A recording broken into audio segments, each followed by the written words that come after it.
Good day and welcome to Northwest Assistance Ministries podcast. Once again, this is a platform that we're using to help share information about Northwest Assistance Ministries and the programs and services that we offer to those friends and supporters that are out there. My name is Brian Carr, and I work for NAM, and welcome to our podcast. Today we're blessed to have Candace Runaas with us. She is the director of NAM's Behavioral Health Department. About 6 years ago, we had a luncheon with our congregations, and we asked them to communicate with us what programs or services they really felt NAM was lacking in. Where did we need to go? And we were expecting a handful of different suggestions. 80% of them came back with behavioral health, mental health. That is something the congregations and a lot of organizations just can't handle. And this was prior to COVID, and it was prior to Harvey. And so the stress of disasters, the stress of the unknown has probably contributed to that need. So Candace, welcome. Thank you. Thank you, Brian. Thank you so much for having me. And I'm very honored to be a part of this podcast today. And yeah, you brought up a lot of great points. The unknown. Well, which really brings me to my first question. Our society's a wreck right now. And given what we're seeing, the rise in crime, divisiveness like I've never seen before, and hatred that seems to be really prevalent in our society. From your vantage point, from your expertise, where is this coming from? What triggered this? Where did this start, or was it always there and I was just blind to it? Well, you start with the easy questions first, right? Always. So, no, you bring up some great points when you think about like where our culture is right now. One of the things that comes up for me when you're talking about crime, because there's three different things that you bring up. You're talking about crime, divisiveness, and hatred. Those are all very different. Crime can sometimes be attributed to a lack of resources. When people have a lack of hope, they are not certain, how they're going to get their next meal, or they're not sure how they're going to pay the bills, or sometimes those individuals can respond in ways that they would never thought possible. And so when you're looking at that, that's very different than, say, the divisiveness. Divisiveness to me sometimes comes from a conflict in values. And so when a person is thinking, I believe above all I'm going to protect children, we can pick any of the situations in our culture right now, and we could look at it from different vantage points. They might have different ways of going about it, but somebody's value is really conflicting with another's value. And so having conversations, learning how to have conversations where we can respect that the other person may come about this from a different way, but finding a way where we can find common ground, as they might say, to be able to say, listen, we both really have how to protect children in mind. How can we both work on that together? That takes some really high skills in dialogue, but it is possible. So I think if people can just recognize that others may have the same value of wanting to maybe protect children or to further education or whatever it might be, and find a common ground there, just maybe we could resolve some of those. But when you ask about are we seeing more of it, or is it something that's always been there, I say yes to both. We are seeing more of it. The internet has grown exponentially in our generation, and children and adults alike are having more access to more information than we ever thought possible. Small towns in the past everybody kind of thought the same because they were all in the same communities. Now we can interact with people from all over the world, and children and are learning things from other cultures that parents never shared with them before. And so it's impacting us on a wide scale way. We can see what's going on across the globe, and we didn't have that access before. So what advice would you have for those that are kind of looking at society and say no thanks? I don't want this. You guys have walked off the deep end without me. Their stress level is through the roof. Their anxiety is high. What do you say to those people? It's going to sound super simplistic, but one of the things I think is just really breathe. Really, and it sounds simplistic, but it's really physiologically, mentally, there's a lot of positive things that can happen when we simply take the time to take a deep diaphragmatic breath and just relax a little bit so that we can interact with others in the way that we prefer. We have this wonderful body that has these mechanisms here in our gut. And when we breathe deeply and really relax, it sends signals up to the brain that say, okay, there's no threat, we're okay. And we can try to have a conversation now because the frontal part of our brain, that frontal lobe, can now connect with others and make better decisions. When we're in a threat mode, we cannot hear. We're in a fight, flight, freeze response, and we can't really interact with people in a way that we want to. So if you can calm yourself enough to at least engage, again, I'm going to go back to dialogue, then maybe we can get at least a little tidbit of understanding of the other, and then maybe find common ground. That's going to sound super simplistic, but it's a start.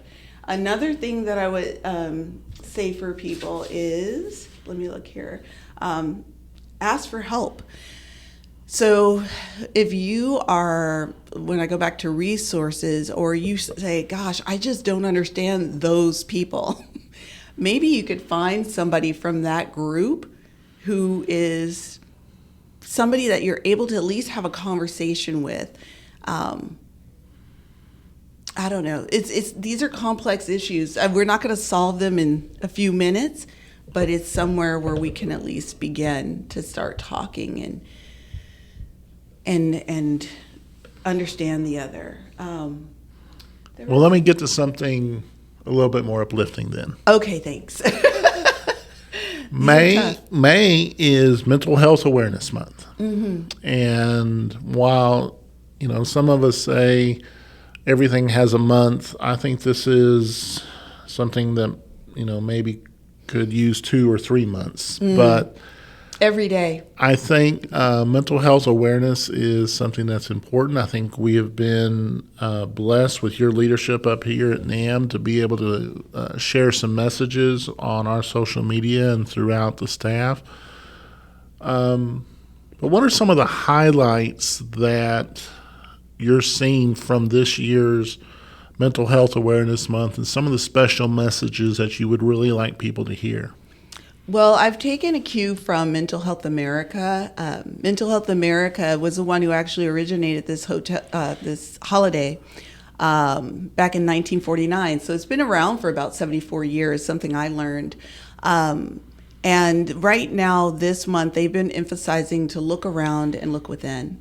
And so I've been sharing that with our organization, our staff, with weekly messages to, if we sometimes, maybe internally we can't change our experience, sometimes by doing something externally that can change our mood, boost it, and create a more positive space for us and for everyone else. So one of the ways to do that could be from just decluttering. 10 minutes, set a little timer, clear your desk or clear your home, and take a little spot and just say, I'm just going to clean up right here.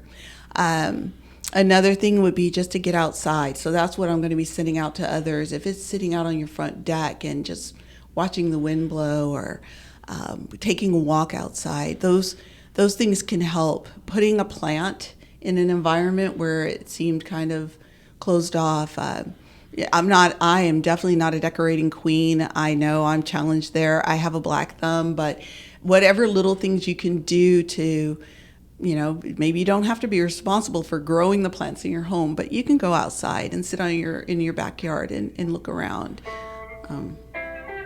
Oops, telephone. It was bound to happen. I should have thought to turn that off. But those are the messages that I'm emphasizing this month, along with Mental Health America, because that can help. Just a little bit. Small changes can sometimes lead to big changes.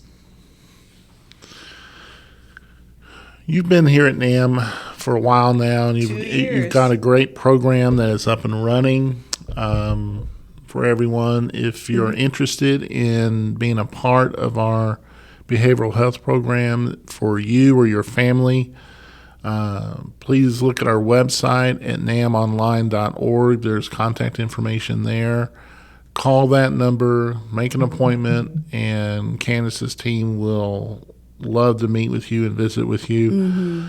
What are some of the more prevalent issues that you're seeing coming into your office?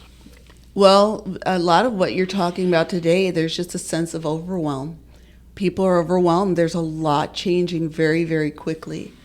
More quickly, I don't know if it's than in past generations, but it seems that way with the growth of the internet and everything that we have access to. We get notifications all the time. So sometimes people are overwhelmed with just, it improves our ability to communicate. And at the same time, it can be a lot. You're getting text messages, emails, just like my phone just went off, right?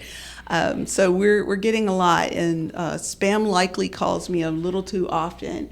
And then the other is anxiety. People, because of the unknown, they are kind of feeling like, what if this happens, or what's going to happen next? So we get a lot of transition, stress from changes that are happening too quickly. Right now is May, and we got college students graduating. We have high school students graduating. So they're overwhelmed with that change as well. Like, what career goals, what major should I go for? Am I even going to go to college? What choices do I need to make? And parents are overwhelmed by that too. They would like their children to make certain choices that they're not. So there's a lot of change going on. And so I think we find that we're helping people professionally, personally, culturally, just manage those changes. And you see men, women, families, seniors, children, yes, you see anyone? Individuals, families, couples. We have a bilingual play therapist. We have a bilingual child therapist. We have parenting groups in Spanish and in English.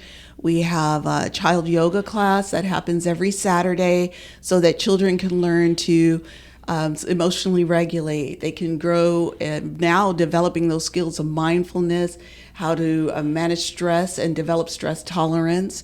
They can also get the opportunity just to manage stress overall. Those happen every Saturday from 10 o'clock to 12 o'clock, and no cost to the public. So please join us. The woman that works there, her name's Amelia Molina. She does a great job, works in schools, and she's very familiar with young children.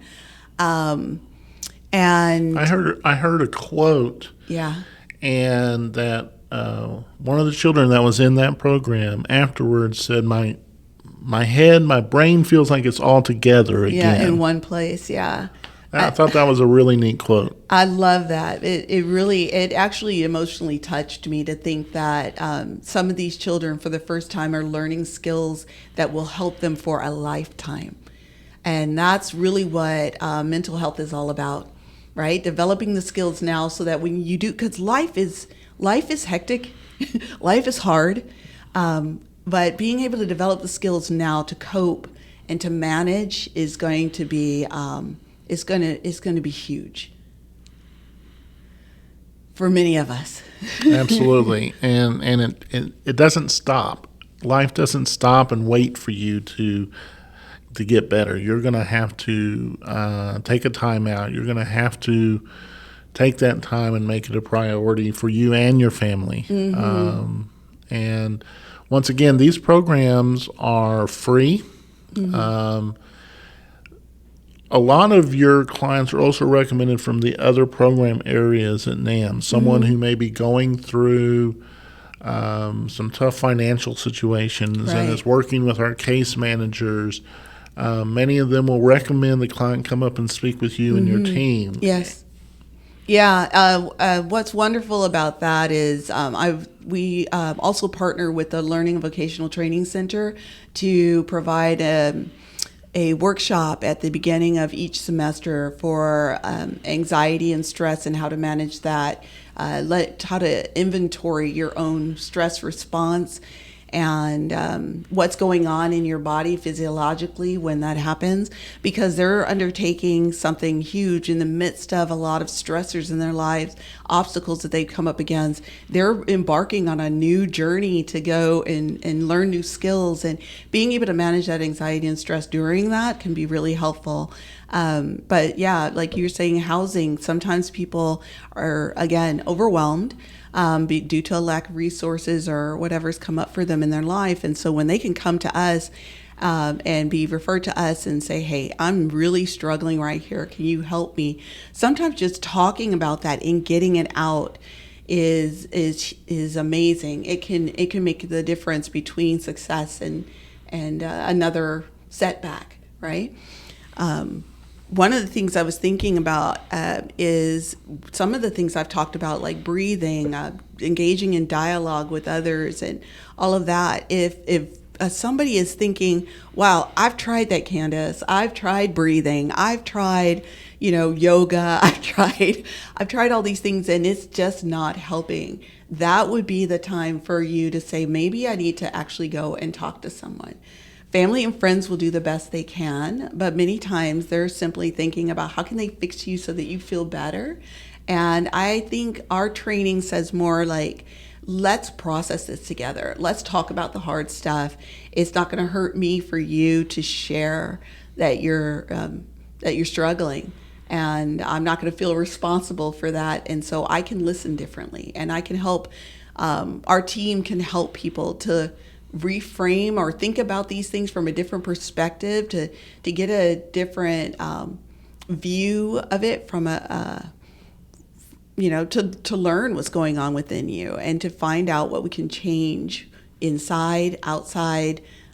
If maybe nothing needs to change, maybe you're responding it just like you're supposed to respond, and just being able to get that acknowledgement that, hey, no, I'm not crazy. I'm okay. I'm just dealing with some really hard stuff.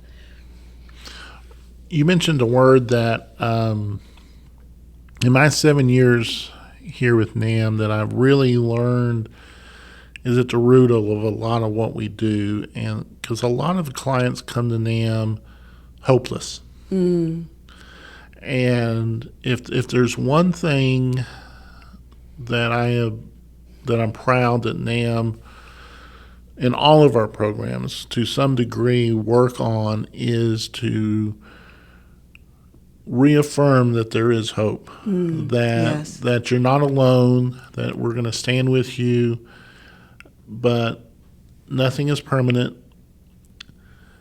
But it's that hope, and we have it as a staff, is that we hope we can help. We want to offer hope. For those that may be listening and haven't walked into NAM, don't know that we're pretty nice people, that we're only here to help, what would you say to encourage them to come in and talk to you, talk to a case manager, talk to someone? That's a good question. I'm thinking about hope and that term. Many times we have the really wonderful advantage of having a trauma-informed staff. And so because we are being more and more informed on how to take care of people who are dealing with stressors and trauma, then we are able to provide hope in that we can just listen. Sometimes just having a person listen and hear your story and not judge and not critique what you're going through, and instead says, hey, I hear you. I hear what you're going through. We will find the answers together and walk alongside that individual. I think that's where hope comes from. You're not alone. There's someone there who's on your side. They're in your corner. They're fighting with you, and they're hoping with you. And just that alone can sometimes be enough for some people. So I would encourage you that, the people here at Northwest Assistance Ministries are invested in helping you. This is what we do. We find great reward in helping you, and at the same time, you can get reward from having somebody stand beside you in the midst of all this struggle and this change. And there's plenty of programs, like just come in and see what fits your needs. And the case managers at the front, downstairs in client services, that's their first step. Like, what do you need and how can we help you? And sometimes that's just enough for someone to know that, hey, there's somebody here. We also have a navigator who helps people through some of the tougher things. Like if you're dealing with overwhelming paperwork, I'm not certain exactly the extent of everything that goes on with his role, but that role can help alleviate some of the pressure that some of these individuals are going through. And by getting that help, it feels like a weight lifted, just a little bit of a weight lifted, so you can move forward. You're not as burdened because you have a team of people helping you. I hope that gives some people hope, right? I think so, because that's why we open our doors. Mm-hmm. I tell this story a lot. The day the rain stopped after Harvey, there was a handful of staff we met down here to make sure the building was okay and we could start providing services the next day. And there was 6 or 7 of our cars parked in the parking lot, and we were checking around. We came back into the lobby after about 15 minutes. There was a line of 30 people waiting. And they had nothing. Their cars, they were living in their cars. Their apartments were washed away. Their houses were flooded. They walked away with nothing in their hands. And their hope was that somebody at NAM would help them. And at that exact same time, one of our larger donors, an oil company, called and said, we need your banking information. We want to wire transfer $100,000 over to you so you can provide help immediately. Yes. And it's that coming together of the need and the community is where NAM is. We're that intersection where help and hope meets the need. And I am proud of NAM that we took on, to be honest, something none of us knew anything about. Right. We were reading those cards and we said, mental health. Oh boy. Woo. And we didn't know what it was going to look like. We didn't know you at that time. We didn't know the effect it would have, but we knew the community needed it. And Northwest Assistance Ministries, if nothing else, is nimble enough to be able to change directions to meet the need of the communities. And I hope if you're listening, if you feel the need to speak to someone, whether it's mental health or our Family Violence Center, or if you're experiencing difficulty with food or finances, make that call to NAM. Get online, namonline.org. All of our programs are free. The community has come together to support you. So there is hope. And I think there is escape. I think there is reason to look forward when you come in and meet with our case managers and meet with Candace's team. Your final thoughts, Candace, what do you think? All while you were sharing that, all I kept hearing was our motto, which is neighbors helping neighbors. I thought it was the greatest 3 words put together. I love it. And really that's all it is. It's just a community of people coming together to help a community of people, and people helping people, neighbors helping neighbors. I am very blessed. I want to thank you so much, Brian, for inviting me to be a part of this conversation. And yes, I would encourage anyone who's out there who's listening, if you've tried everything and you feel like I'm just not sure what to do next, this is a place where these resources, don't let a lack of resources hold you back. We have resources here, thanks to the generous donations of all the grantors to this organization. This helps us to help you. And so if you need help, you're not alone. Come here, come to NAM. We'll help as best we can. And don't do it by yourself. There's hope here.